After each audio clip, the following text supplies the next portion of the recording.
Just watched the 60 Minutes interview with Biden, and there's no way I'm not making a video about that.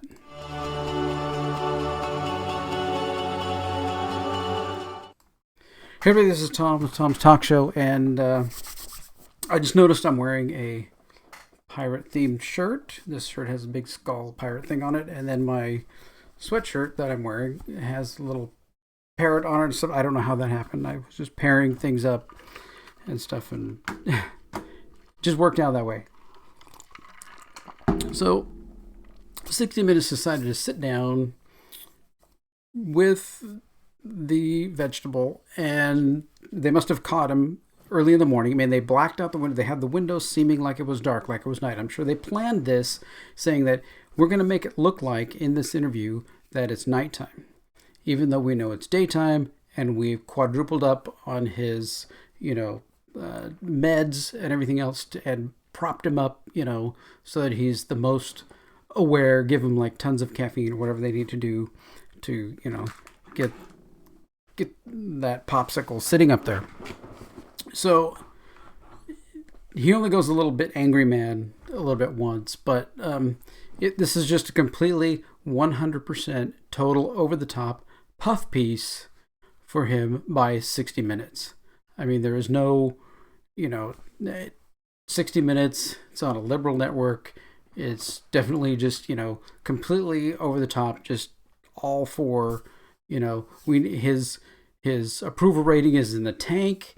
They say it's 40%. I've seen things as low as, like 32, 33%. This is a puff piece trying to get his image up, going into the midterm elections. They're desperate. They're trying to, go forward. And most of everything that he says and talks about in this interview is not true. I mean, and it's so easy to verify. I can't even, I hope that people get this video out and listen to it and watch it, and to be able to understand that what your government is telling you is not true. Okay, the first thing that they start with is, of course, the inflation rate. That the inflation rate, it was 8.2 last time, and now it's 8.3. So and we're not in a recession. No, it's, kind of thing.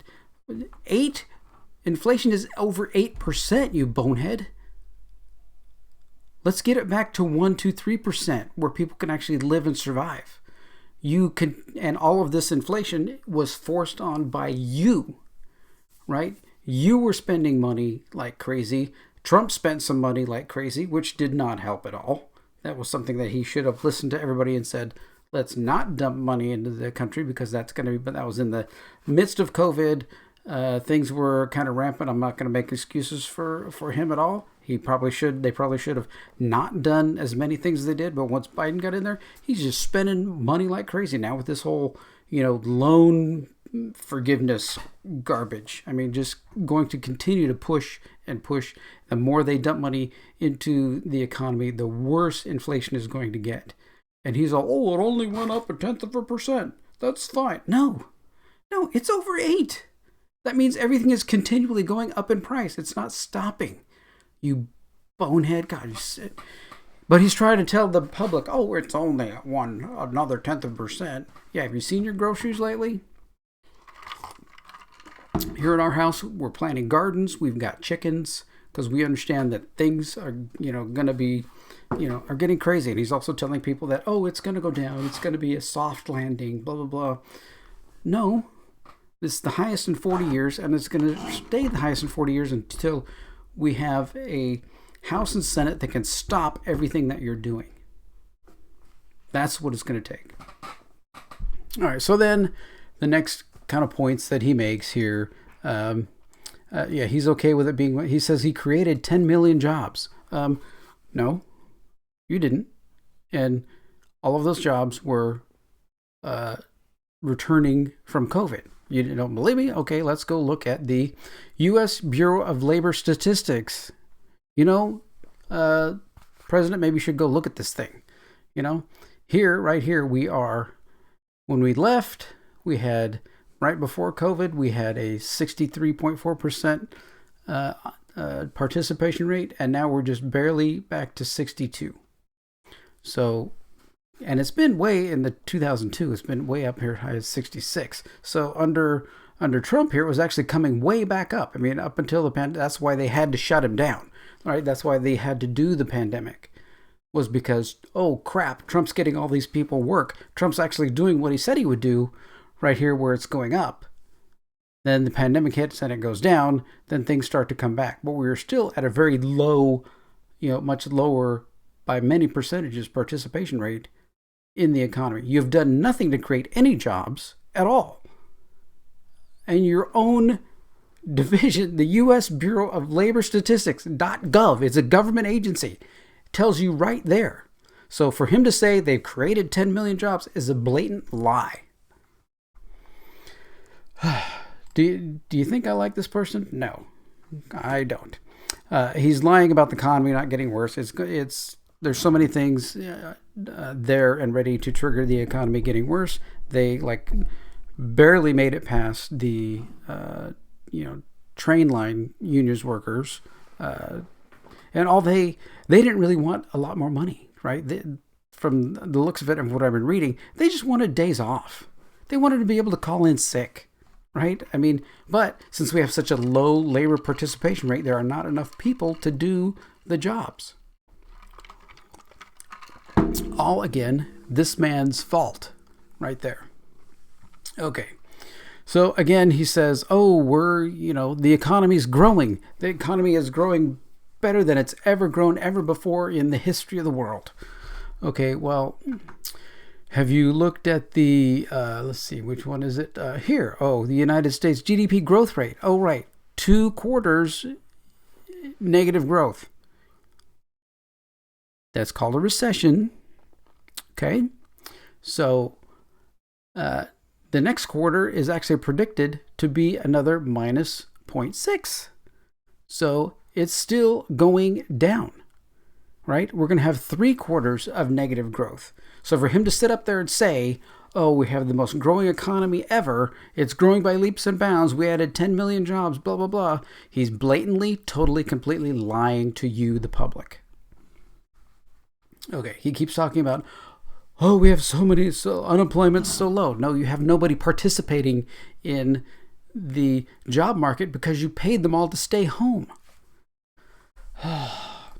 And then he starts talking about the reducing the debt, right? They start talking about, I don't know where it is in the video. I'll just move it a little bit. Here, they went to the auto show and we're talking about stuff there. So, but they talk about reducing the debt. And he says, we've reduced the debt. It's only so much now instead of, no. What you're doing is you've decreased the rate of debt you're incurring, right? I mean, you're taking out a credit card. You have a credit card and you're charging, $100 a month to it and not paying it. And then the next month you're only charging $90 a month. You're still growing the thing. Just because you're pushing less onto it doesn't mean that it isn't still growing. Again, another lie. All our government does to us nowadays is just lie to us.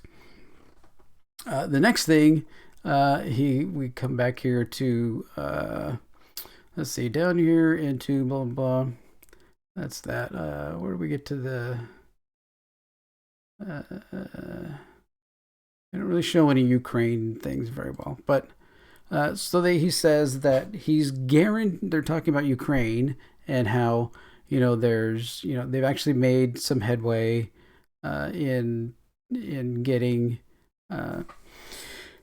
Ukraine's actually pushed the Russian forces back a little bit in different areas and different things, and partly that's due to some UN and US money that we keep blindly sending over there.